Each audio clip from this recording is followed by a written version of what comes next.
Today we're going to learn how to do the, it's called the black sandback technique for dyes. It enhances the grain. We've got some quilted maple here. I only sanded the half that we're going to be messing with. I'll probably use this for head plates somewhere else, so I don't want to use it all. But we're going to be doing this half here. We've sanded it down to 220 for this step.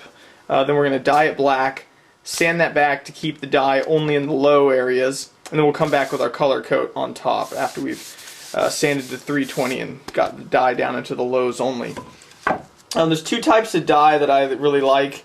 I like LMI's aniline powdered water-based dyes. I use these mostly for when I'm dyeing by hand because it's water-based dye. It's not going to have any risk of bleeding into my clear coats when I spray my lacquer. Obviously, that's not the case if you're using water-based dye, water-based finishes, but just something to keep in mind. I also really like trans tint. Both of these have really vibrant colors. The great thing about trans tint is it'll go in water, epoxy, alcohol, lacquer, anything. So what I generally do is if I'm rubbing the finish on, I'll do the black. If I'm rubbing the finish on, I'll do the powdered aniline dyes from LMI. And if I'm spraying the finish on like a burst, I'll put trans tint into the lacquer. So the first step we're going to do is mix up a little black dye. You don't need that much, especially for a small panel like this. And we'll literally just be dipping our rag in there and rubbing it on.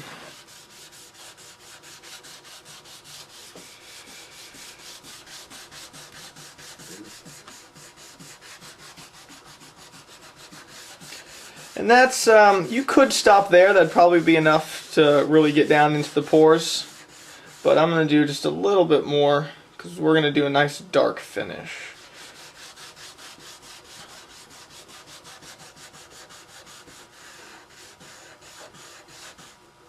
Really squeeze it out so you can get a lot of the color out of the rag. But as you can see, it's already soaking in disproportionately. It's going really deep into the lows where the grain's headed down, and then in the highs where it comes out, it's almost barely even dyeing. You can see there. Quilted maple is a great example of this, obviously, because it's got such high figure. But this will work with flame maple, quilted maple. I'm going to be trying it on bird's eye maple. We'll see if that works, but no guarantees.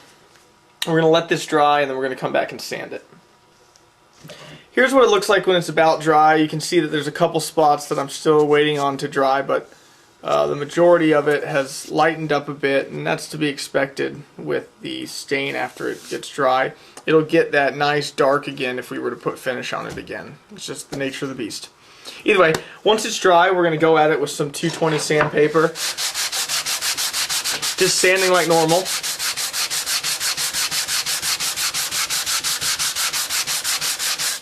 And you can see already that it's starting to take off the color in the high spots.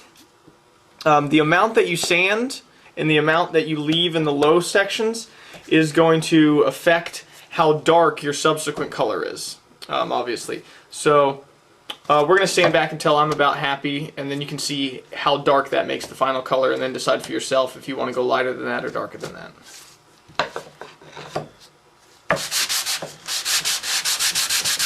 So something like this would actually still make a fairly dark finish. So we're even going to go further than that.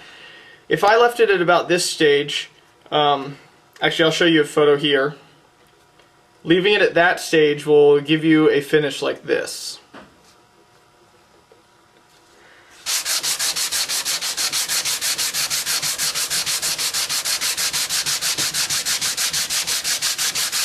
So it's actually not the easiest thing in the world on a full guitar body to sand this down to where it's really even.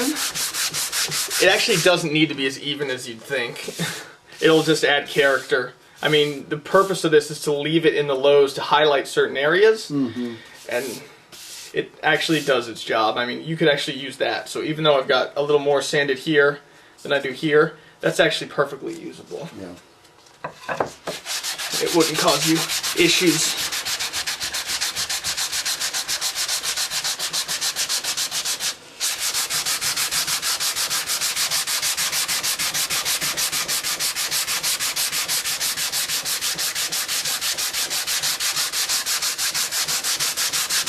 Now, are you using a sanding block just because it's convenient and not an orbital sander, or is there a reason that you're using that instead? If I was doing this on a full guitar top, I'd probably use the orbital. Okay. But for the sake of doing the video, this is a lot quieter, and also this is a small area, so I'm not worried about taking too much time. Yeah. But yeah, my arm already is kind of like a little bit, so if I was doing a whole guitar top, I'd most definitely use my random orbital. Excellent.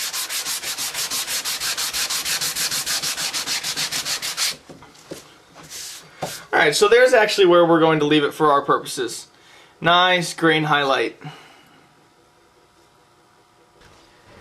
So what we're going to show today is we're going to actually show a blue going to a red, so that not only I can show you two different colors and how the black will affect them, but also it's a good chance to highlight why I enjoy using a water-based dye for rub-on applications, because we'll be able to just use, once we've done the two sections, we'll be able to use just a wet piece of cloth, or this is shop towel in this case, to blend the section together to do a nice burst. But let's start with the blue. We'll just put it on just like we did with the black. As you can see, this is not as deep a concentration of stain, so it's taken a little more to get on there. That's fine. Already you can see that we're ending up with something that's fairly attractive.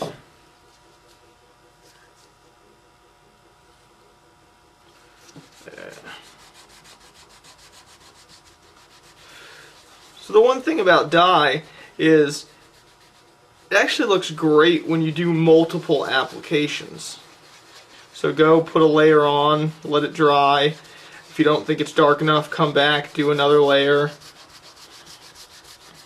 For the sake of this video, I'm obviously just going to do it in one go, and so I just keep re-dipping and rebrushing on. But I do like the process of doing multiple applications of a lighter dye when I do the real thing. But this obviously, as you can see, works as well. And this is just straight up blue dye mixed in the water, so I haven't darkened it, lightened it. This is what the blue is naturally when you use it. I do enjoy mixing dye colors though to get them exactly where I want it. Alright, now for this other side we're going to go and put some red on there. This is actually, I believe, from what I saw when I mixed it, a fairly light mix. Yeah, so this one we'll get to do in multiple passes so that we can really mix it in and do a nice purple to red to blue kind of burst. As you can see, I probably should have sanded back a little farther on the red side. That black is fairly overpowering for the red. One suggestion that I have for colors like this where you're not going as dark is to actually do your initial coat not in black, but actually just in a darker version of your final color. So I could have used a more concentrated red, sanded that back, added more water to the red to really lighten it up a bit more, and then do that as the top coat. And that would have given me, I think, a nicer pop than this black on the red. The black works really well with the blue, but the red, I think it makes it a little muddy, a little dark looking. I may have gone with a little red with a tiny bit of black mix. That would have been a nice option as well. So now that we have these two colors next to each other, we can start to blend them a bit.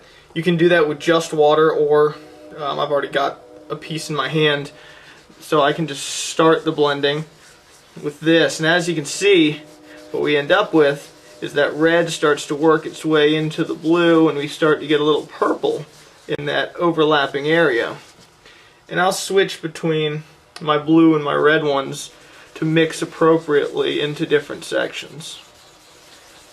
And then when things start getting a little nice and start getting smoother, we'll actually switch over and just do straight up water for the blending. Actually, we may not even need it. This is blending pretty well with just this.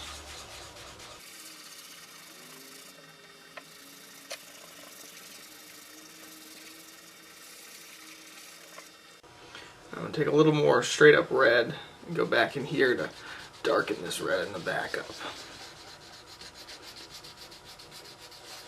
Bring it into the purple a little bit.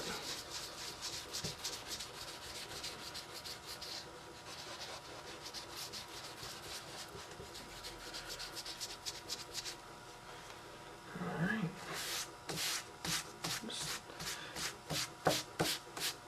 Getting a little of the stuff off.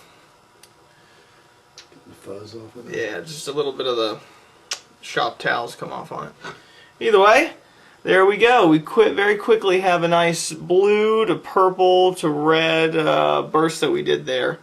Well, like I said, this is just for example. Like I said, I would have probably done a dark red and then a red on top instead of black and then a red for that color. But when you get finished on this, it will look just like the examples in the pictures I showed you. It'll come out really nice. There we go. That's how you do it. So I wanted to show you guys this. This is what it looks like almost dry. It's still a bit wet there and a little bit here.